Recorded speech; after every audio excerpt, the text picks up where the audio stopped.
Welcome to Beyond Finger Charts for the NAF. We're going to go by taking a look at music first. So we're going to ask the question, what is music?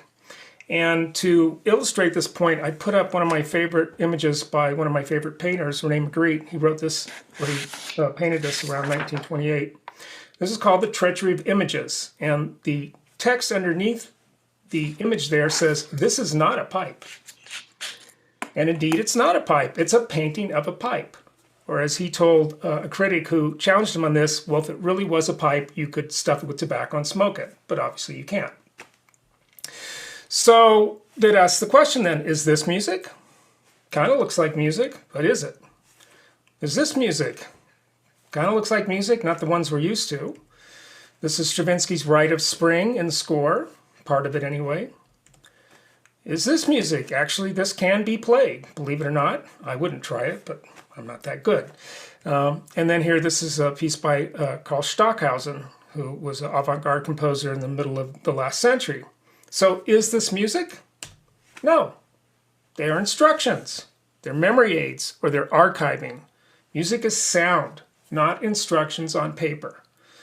And the reason why I want to present this is because I don't want people to get too wrapped up in, reading music. They're instructions. Everybody can read instructions, right? So I want to take the pressure off right away. Now, notation is a form of recording. And music can be notated or recorded by, well, I put three ways down here. I'm sure there's more. But the first way that we're going to talk about today is writing it down. And one of the pros is that this can be shared or read by others or yourself. And it can be shared and read and disseminated very quickly. You could also record it, and if you record it, then if somebody else wants to learn it, or if even you want to learn it back because you've forgotten what you've recorded, you need to listen back and hear it again by ear. And this involves some memorizing, which we'll get to in a second. And I have to say that this is the way that I usually have recorded music, not by writing it down, but by just recording it. And then if I decide I want to perform it in a concert, if I've forgotten it, I got to go back and listen to it and figure out what I did. And if I forget it again, I got to go back. So it has some downfalls. And then, of course, you have to memorize it. And if you memorize music, it can be forgotten, and it's very hard to share. Okay, so this is why we write music down. Okay. Now, this was summed up by the person that we credit for being the inventor of modern music notation. I call him Guido the Monk. That's sort of his nickname. He was an Italian monk and lived at the turn of the 11th century. And this is a quote by him, and he says that small boys know the meaning of all books as soon as they have read the Psalter tentatively. But the wretched singers, though they sing every day for 100 years, will never sing by themselves without a master. And what is he saying here? Well, he's saying that if you learn how to read a book, you can read another book, and then another book, and another book. But if you learn one piece of music by ear, you can't go out and listen and learn another piece of music by ear. You've got to get somebody else to teach it to you. Right? So it's very slow. So before music was written down, every song had to be learned by ear. A master, somebody who knew it, had to teach it to the student. It had to be memorized, and therefore musical culture moved very slowly. So it pretty much sucked. Right? So why do we notate music? Just to review. We do it to remember it. We do it to share it, to learn it, to analyze it, and then to see it in a way that allows us to play with it. And as a composer, I can tell you that if I write something down on a piece of paper, sometimes I'll see a pattern that'll allow me to play with that music in a way that my ear may not have picked up.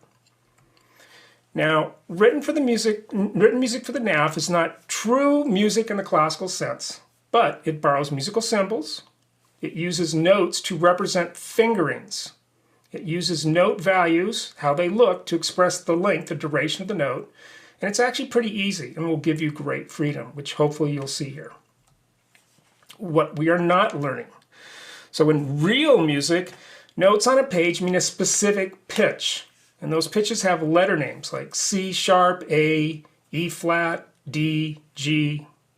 And most instruments, especially if we talk about wind instruments, have only one key, like a piano, or fingering for that specific pitch. So in a way, you're learning not only the note, but you're learning the fingering. So it's a muscle memory. And we're not learning this per se. Now, what we're going to deal with is tablature. And notes can be shown tabulated as fingerings only. So the player can be completely ignorant of the note name or the pitch, and the length of the note cannot be displayed. Now, some forms of tablature show both the music and finger diagrams, like this for guitar, which tells the player what fret to put their finger down on. But again, without the music up above it, they wouldn't know how long to play those notes. Now, in NAF tablature, it comes in basically 3 flavors. We have finger charts, which everybody probably knows. It really has 0 learning curve. Then number tab, which is the ordering of the degrees or the notes in the scale as they proceed up from the root. And then notes in musical form, which I call NAF tab. A lot of people call it the Nakai-Damar system or Nakai tab. I have some problems with that, but that's only my little thing. And they all show the same thing, fingerings. So number tab, finger charts, and the NAF tab that looks like music, they just show fingerings. That's all they're showing. They're not showing pitches. So the goals of the webinar here are to become familiar with the symbols of notated music, to understand how the placement of the note equals a fingering, not a pitch, recognizing some common musical symbols because it borrows from musical symbols, and decode time signatures and their implied meter. And we'll also look at some simple rhythms, because how do you look at music without looking at rhythms? Now let's define music here for a little bit, because I think this is important. So in its broadest sense, music is an art form that happens between silences. You have silence, something starts that we hear, and then we go back to silence. It's also the arrangement of sounds through a period of time. Could be just one piece, it could be an entire album, it could be a music video. But during that period of time, there's an arrangement of sound. And that is the presentations of pitches or notes through time. So music is sound organized through time. And I wanted to say this because time is a big factor in music. A lot of people that come to this instrument, they don't really think about time so much. And when they start to read music, they have to. Because music is about things happening at a certain point in time through a period of time. Now, for the NAF definitions, we're going to say that music is fingerings for the Native American flute is expressed by notes written down and named using number tab numbers. So a note is a fingering, and we're going to call it by a number because we're not using pitch names. So I'll call something 1 or 5 rather than F sharp or C sharp. Rhythm is a combination of notes of different lengths and durations. And obviously a number is a number tab number that's going to replace the letters for the note names. All right, so let's just dive into some basic music elements. So the first thing we see whenever we look at music, written music, is the staff. And it's a set of 5 parallel lines and 4 spaces. And the higher the note is placed on this staff, the higher the pitch we hear. And the lower the pitch. Now, the staff lines are sectioned off by vertical lines into measures or bars. You can use either. I go back and forth. And so you can see here we have 3 measures. And the vertical lines are called bar lines. I find it interesting. They're never called measure lines. I don't know why. But we call them bar lines. And you can think of measures like a ruler. Measures show points in time. So if you look at an inch in a ruler, a measure could be the equivalent of an inch on a ruler. And notes within a measure, like measurements within a measure, are expressed as a fraction of a measure. So we have a whole note, a half note, a quarter note, an eighth note. It's a fraction of that space. Not all measures are the same, but they usually are in the same song. And this is about time signature. So some songs may have 4/4 or 3/4, just like some rulers might be inches or centimeters. And then the placement of the note in the measure determines when the note starts, and then what it looks like will determine when it stops. Now, pretty much everybody's seen this, but let's review the staff notation for the NAF, what we see at the beginning of every single piece of music written down. We have a treble clef, which is this very fancy G over on the left-hand side. This is a G clef because the swirl goes around the second line from the bottom, where in real music G would be. Then we have the 4 sharps, and then we have a time signature, and the time signature will vary. It'll be 2 numbers, but it won't always be the 2 4s. Now, for most musicians, we look at this and we say, oh, this is E major or C minor. Now, Nakai and Damars, they called it F sharp Dorian, which is like, wow, who plays an F-sharp Dorian? I can't think of anybody. So they co-opted this, but it's not really music. They're just using musical symbols. So if you showed this to a musician, they would think that they were in one of these two keys. And this is another reason why I don't like to call it NAF, Nakai tab, because it's sort of saying that Nakai invented 4 sharps, or E major and C minor, which is sort of not really true.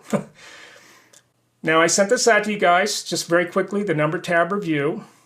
We have 6 numbers, 1, 3, 4, 5, 7, and 8.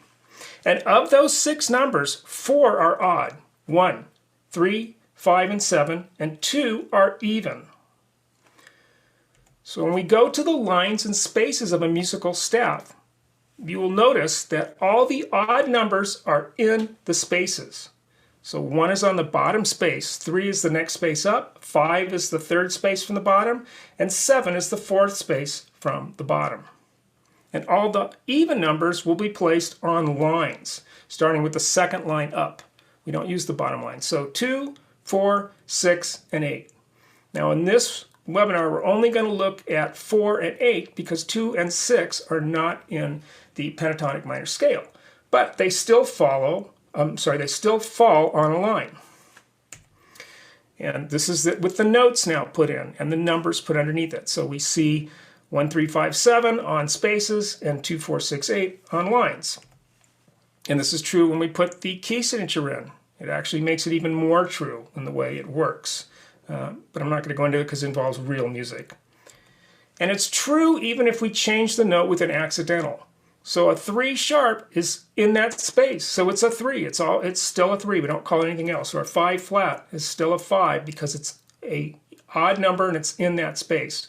Or a 6 flat, which the music looks like a 6 natural, is on the second line from the bottom. Everything still stays in the same pattern. Now here are some landmark notes if you're really a complete beginner to this system. And these will help you find your places. So we have 2 odd numbers, 1 and 5, and 2 even numbers, 4 and 8. Now 1 and 8 are an octave apart, which in music are the same note. So if you have an A flute, your octave is also playing an A. The bottom note and the top A are both playing A. If you are playing a G flute, the bottom note is a G, the top note is a G. This is true for all flutes. The 8 version of that note is vibrating twice as fast as the root version. So if you have an A and it's completely in tune, the bottom note will be vibrating at 440 cycles per second. The octave will be vibrating at 880. Or if you have a bass flute that's an octave lower, it'll be vibrating at 220. Now, note 5 is in the middle of the flute, so I find that an easy note to remember. 3 closed, 3 open, right? And it sits on that space. And then 4 is the only even number beside the octave, obviously, and it's on the middle line, so it's an easy number to find. So here's a piece of music to start this off, and take a look at how this works. This little thing's in my screen. Oh, I can move that off. Good. So we have a piece here that only uses the landmark notes. And we're going to play this together. I'll start, I guess, in the key of A. And we haven't talked about note length yet, so don't worry about that. What I'm going to do is I'm going to play the first 2 measures. We know what a measure is because we have this section here, then we have a bar line, and then we have this section here. So these are 2 measures, right? And we're going to play 5, 5, 4, 4, 5, 5, 4. I've only put the numbers in the first time the note appears. So let me play it 1 time, and then I'll have you guys imitate me. So I'll count in just a pulse, so note, note.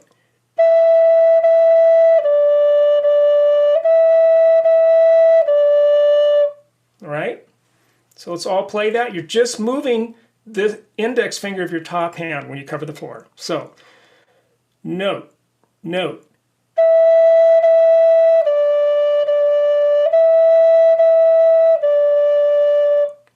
Okay. Let's go on, then I'll switch over to G in a second. Now I'm going to do the opposite. I'm going to start with the 4 down, and I'm going to lift the index finger to get to that 5. So again, just a set of instructions tell me what fingers to lift. Okay, so let me play it for you first. You can play along if you can keep with me. That's great. Note, note.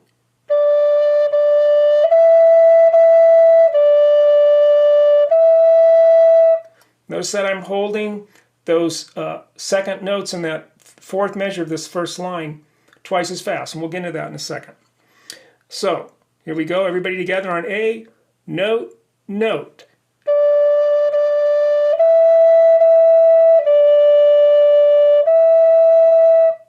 All right, now I'm going to switch to G. And we're going to do the second line. Again, we're going to use the 8, which is the top hole, and then we're going to come down to the 5, which is the top 3 covered and the bottom 3 uncovered. Then we're going to go down to all the holes covered and then back to the 5. So the 5 is sort of our center note for these next 2 measures. And let me play this for you. Again, I'm in G. Note, note.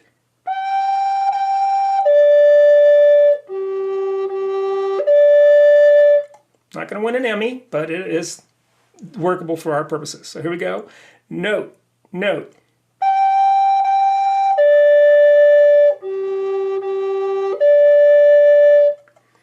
And then the last 2 measures, sort of the same rhythm to the last 2 measures of the line above.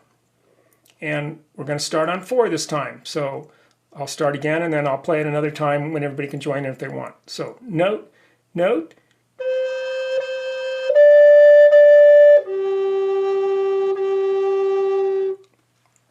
All right, let's play this all the way through, and I'm going to stick with G. So if you have a G flute, I'm going to play this on G. So I'll count in 2 notes, 2 pulses, and then off we go. So note, note.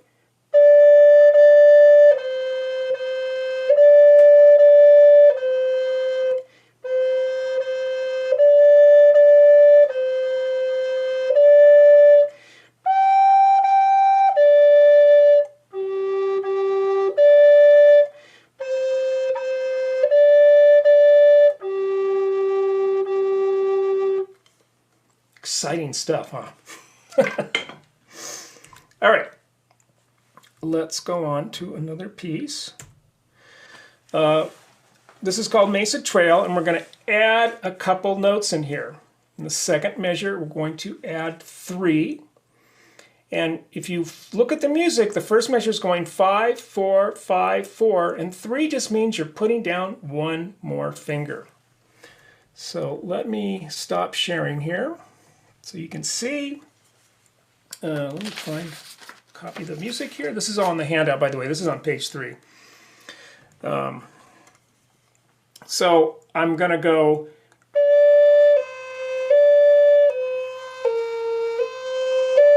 still in G. So 5, 4, 5, 4, 3, 4, 5. And you can see that the music is going up and down with the fingers, and the pitch is going up and down, and the number of holes that are being closed. So everything kind of works this way graphically. Okay. So let me play this. I'll count in 2 notes. Note, note.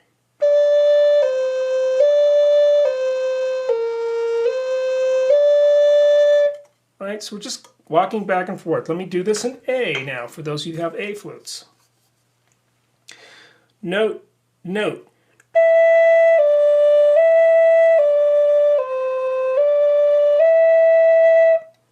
Okay. Now I'm going to go on to the next 2 measures, and we're going to start on 5 again, but this time we're going to go up to 7 by lifting the middle finger of the top hand. All right? And 5 and 7 are both odd numbers. They happen to be 2 notes apart also in the pentatonic minor scale. So let me play this by itself, and then I'll have you all join in. I'm still on A.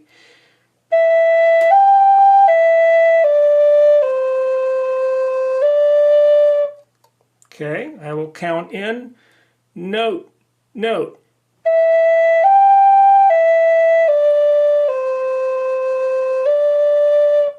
So again, it's 5, 7, 5, 4, 3, 4, 5, 7, 5. Yes. All right, let's go to the second line. I'm going to go back to G. And if we look at this, we see that we come in on note 5. And what are the notes doing? They're going down. And so you're just going to be closing one finger and then another finger and another finger until you get to that bottom space. And the bottom space is note 1, all the holes covered. All right, so 5, 4, 3, 1, and then you're going to come right back up. 3, 4, 5. It's part of a scale. All right, so let me play this in G.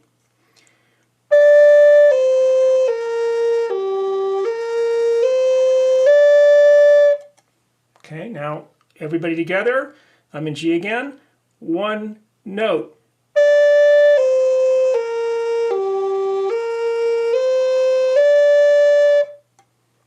Okay. And now we're going to go on the next two measures. We start on 4, middle line. Line is even. Okay. We go up one note to 5, because up from 4 is 5, right? And then down to 4, 3, and then 2 1s. They're going to be held a little bit longer.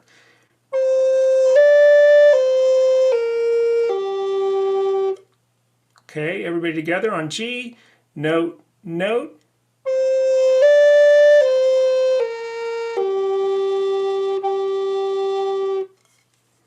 All right, now I'm going to switch to A, and we're going to play the entire bottom line in A. Okay, so we have our tonality. So, note, note.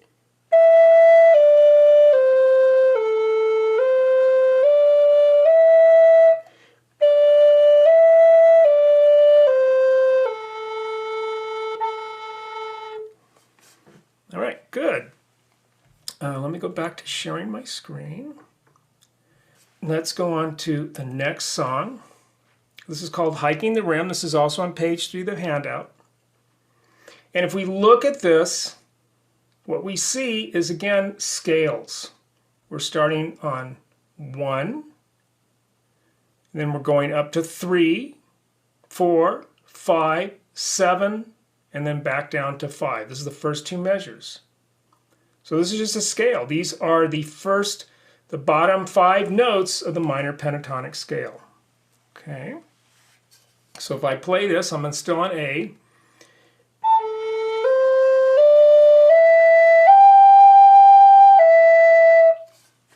And you'll see that all of the notes are odd except for that 1 4 in the middle of the first measure.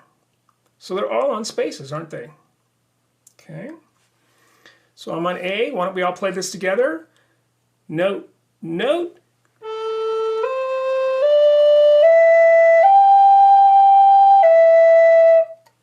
Okay. Now, the next two measures, the beginning of that, those first notes, are the same as the very first measure. But instead of going up to 7, we go back down to 4, the middle line.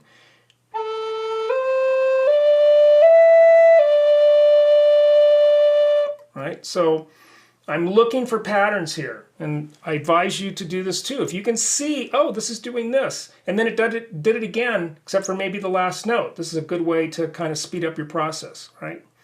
So I'm still on A. Let's play just those last two measures of the first line. Note, note.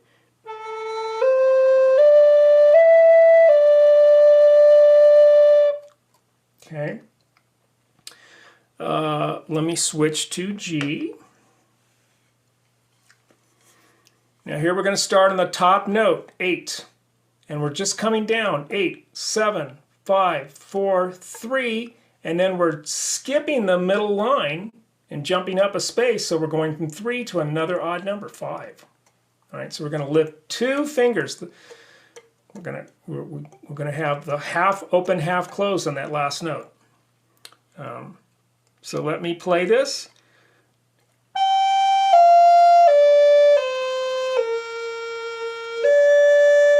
I'm in G.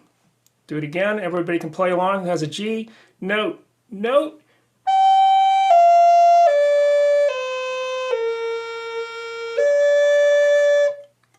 And then the end of the tune, we're going to start on 4, 5, 4, 3, 1. So just moving the bottom fingers of the bottom hand.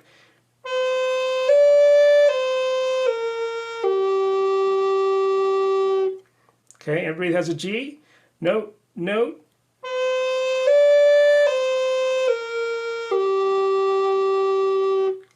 All right.